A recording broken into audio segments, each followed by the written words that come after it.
Today, Activision finally wants to improve their games by releasing them in a different order. This is CheckPoint.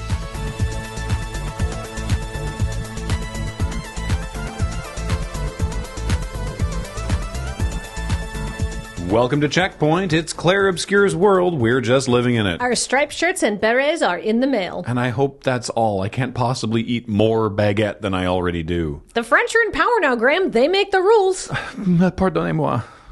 Devs who are annoyed with the expense and inconvenience of traveling to San Francisco for GDC every year just watch 3 fingers on their monkey paws curl shut. Tahaluf, a joint venture between GDC organizer Informa and the Saudi Federation for Cybersecurity, Programming and Drones, has announced the Kingdom of Gaming conference is going to take place in Riyadh next December 1st. And if you're curious whether there's an Oxford comma between programming and drones, there is not.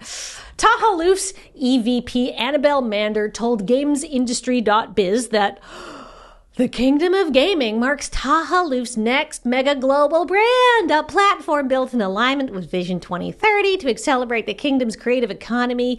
And Riyadh is shifting from being a market for games to being a place where games are made. By bringing developers, studios, platforms, and investors together into one ecosystem, we're creating the conditions for new IP, new talent, and new opportunities to emerge from Saudi Arabia and scale globally. Which, of course, as you might have been able to tell from my respectful read of that quote, means nothing. Executives speak only in management standard English, which, once again, is a language optimized for concealing intent and evading responsibility rather than communicating. Basically, the Saudi government wants a thing that generates money and goodwill. And that means the reputation of the Saudi government is so bad that they are using gamers to launder it. So who should be attending this conference? Well, considering that the Saudi Public Investment Fund owns 5% stakes in Nintendo and Capcom, 8% of Embracer Group, 3.9 million shares of Take-Two, 14.9 million shares of Activision Blizzard, and pending approval, 94.3% of EA, probably everyone's going to find themselves required to attend. Devs should note that Riyadh has a December average daily high of 22.3 degrees Celsius at 45% humidity, so consider linen clothing and remember to smile for the cameras. Netflix is currently involved in a bidding war for Warner Brothers, Discovery, HBO, Max, VC, DFC, and Bar. And of course, everyone is rightly up in arms about media consolidation and the poisonous effect it'll have on future discourse. But while everyone is upset about movies and TV shows and news gathering, one thing being ignored is that Warner Brothers also has a games division, a division that is worth nothing to Netflix. Seriously, in an investors conference call, Netflix co-CEO Gregory Peters said, quote, "We actually didn't attribute any value to that from the get-go because they're relatively minor to the grand scheme of things." This is surprising because Warner Brothers Gaming Division has made some of our favorite games like, well, it's true that it's continued to make money for the company despite selling off studios in recent years who've made hit games like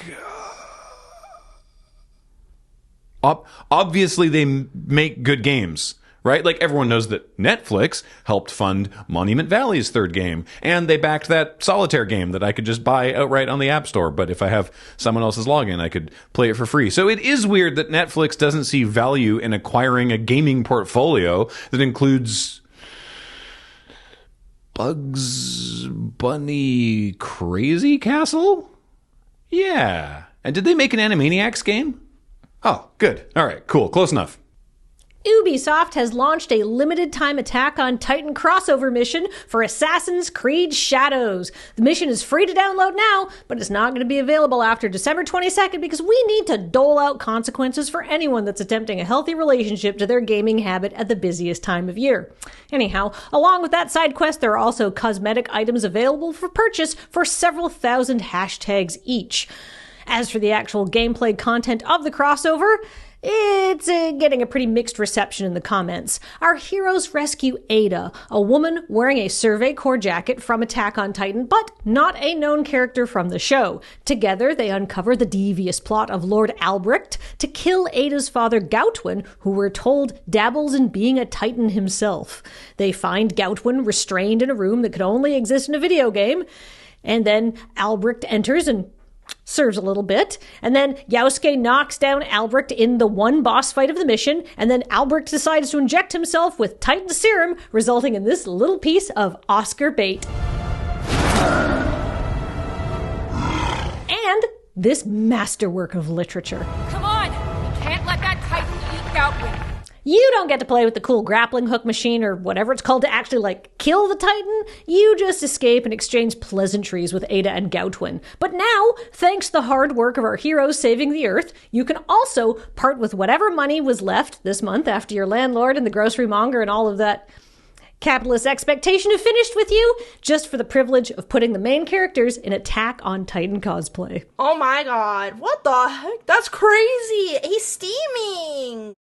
What do you do if you are responsible for one of the biggest gaming franchises in the world, a franchise so large that it's all anybody talked about during the negotiations for the Microsoft Activision buyout to a degree that even you should find embarrassing, and your most recent game kind of sucks?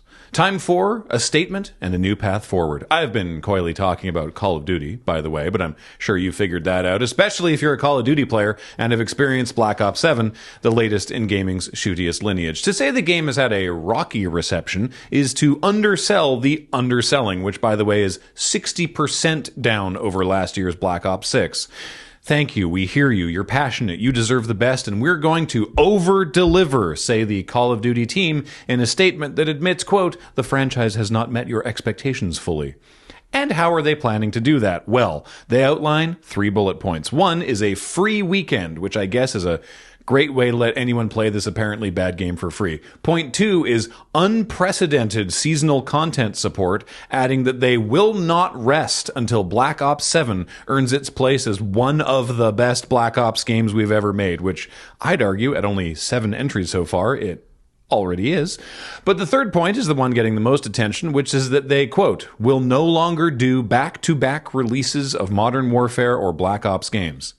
Now, this is not like the time Ubisoft pretended they were going to make fewer Assassin's Creed games and dialed it way back to an average of 1 game every 1.5 years. No, there will still be an annual Call of Duty game. It's just that they will alternate between Modern Warfare and Black Ops instead of, running Black Ops 6 into Black Ops 7. Because that was the problem. Not that the franchise has become a bloated parody of its former glory. Not that it was annual. That it was the wrong kind of annual.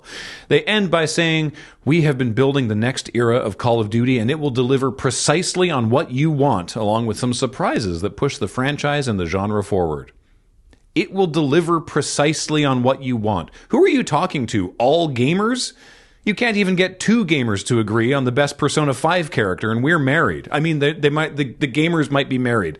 Look, all I'm saying is we've been doing CheckPoint for 613 episodes, and Activision thinking their customers will read, we will deliver precisely on what you want, and uncritically go, oh, okay, cool, might be the most insulting thing a publisher has ever said to its customers. I want a deep storyline, complicated characters, and 10 chapters of associated web fiction written by Sean and Maguire. Well, then apparently the next Call of Duty will have precisely that. Even with the sapphic overtones? I still won't buy it. But it has what you want. Precisely. Yeah, but I don't play shooters. Well, if you won't buy Call of Duty, then why is Saudi Arabia even paying for EA?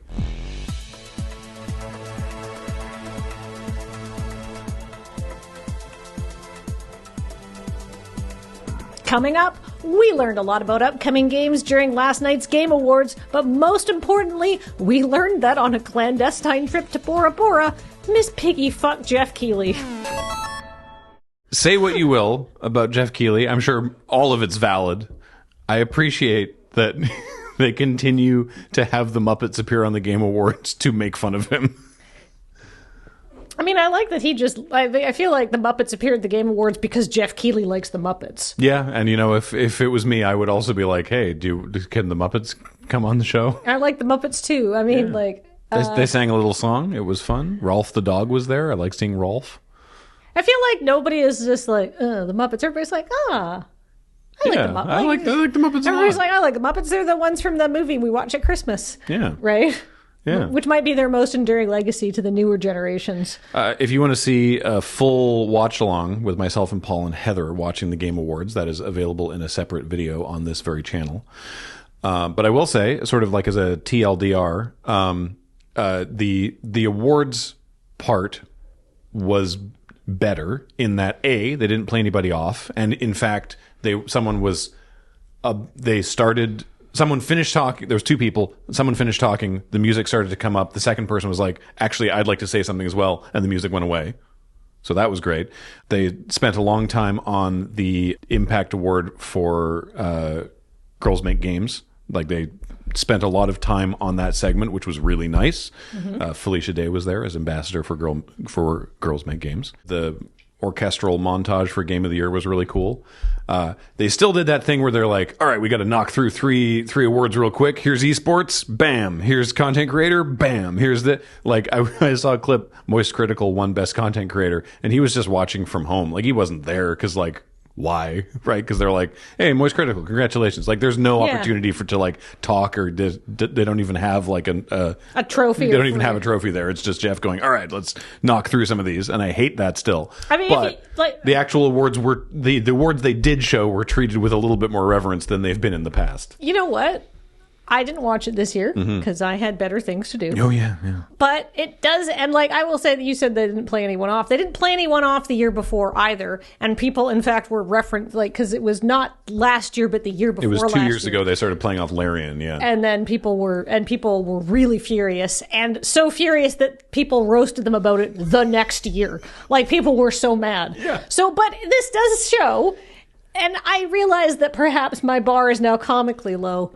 Maybe it's just like a little raised 1 centimeter step at this point. Yeah. But like, it does show that it's like, oh, okay, we're taking feedback and we are, listening to, it's like, wow, people get really mad when you play people getting like possibly the biggest award of their life off the stage after 10 seconds. So maybe we're going to stop doing that. And they have made that change consistently. Yeah. And I think, other slight, it seems like they're actually kind of willing to take feedback and improve. Let it not be said, Jeff will not change things if you meme on it hard enough. Because you know what else was completely absent from the award show this year? Was world premiere. Like, that clip. Oh. They played a lot of stuff and they called them world premieres, but there was no, like, audio stinger. There was no graphic of the, like, the Game Awards world premiere. That little 1 second world premiere clip, that absent entirely. Oh, good, because it didn't. We knew, right? Yeah, well, it was also silly when it was like 3 in a row, and it was just like world premiere. Right, it sounded like getting pickups in a Quake game. They have that guy who's like plays like, I can't remember what it, but it's like flute guy that like goes like minorly viral every year after the Game Awards because he can play like 10 different instruments and he's great at all of them. He's just like, but like with a ridiculous, super huge flute. Flute guy. Yes. What? So they were like, they'd be like, wide shot of the stage for the leading up to Game of the Year, they did a montage of music from each of the games, and it'd be like wide shot of the stage with graphics on the screen and the orchestra, and then close up on flute guy and he's playing a flute, and then wide shot of the stage and then shots over here, cut back to flute guy, he's playing a completely different instrument. Wide shot, we're looking over here, we're looking over there, yes. Back to flute guy, he's playing a chunk of PVC pipe in like a V shape. Like, he played I think 6 different wildly different looking flutes. It was kind of amazing. The last one, someone said it was a basso. What was it? Do you remember? Contrabass flute. Contrabass flute. Which, isn't that just an oboe? To get a flute, to get that sound out of a flute, it has to be so big, long, right? That the only way to have it is that like it goes. I'm going to go off mic for this. It's like down, over, up, and then down. It looks like it's like a shape. Yeah, it's a shape that looks like it would be graffitied on cyberpunk walls as the inscrutable symbol of a rebellion. Oh my god. It was kind of great.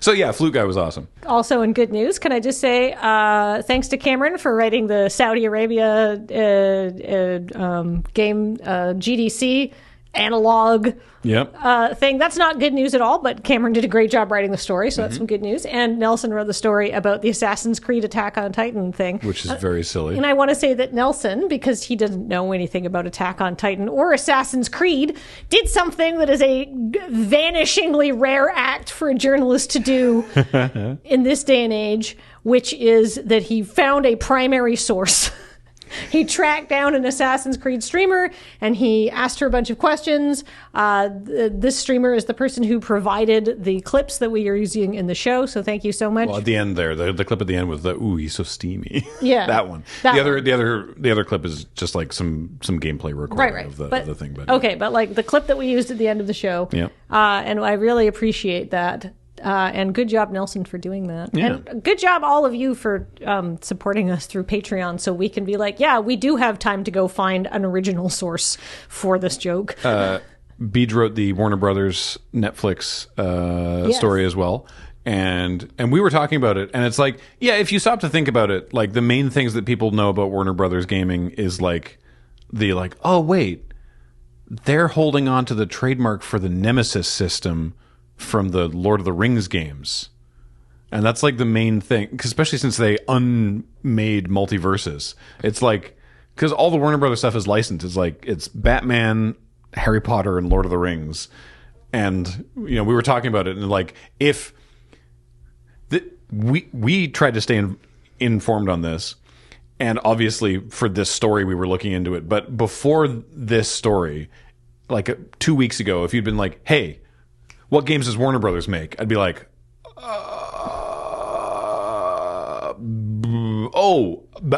Batman? They made Batman, right? The Arkham games, right? Yeah, exactly. And those were great. I haven't made one in forever, though. I don't think so. Are they even involved in the Lego Batman game? Because that looked pretty cool, but I don't recall.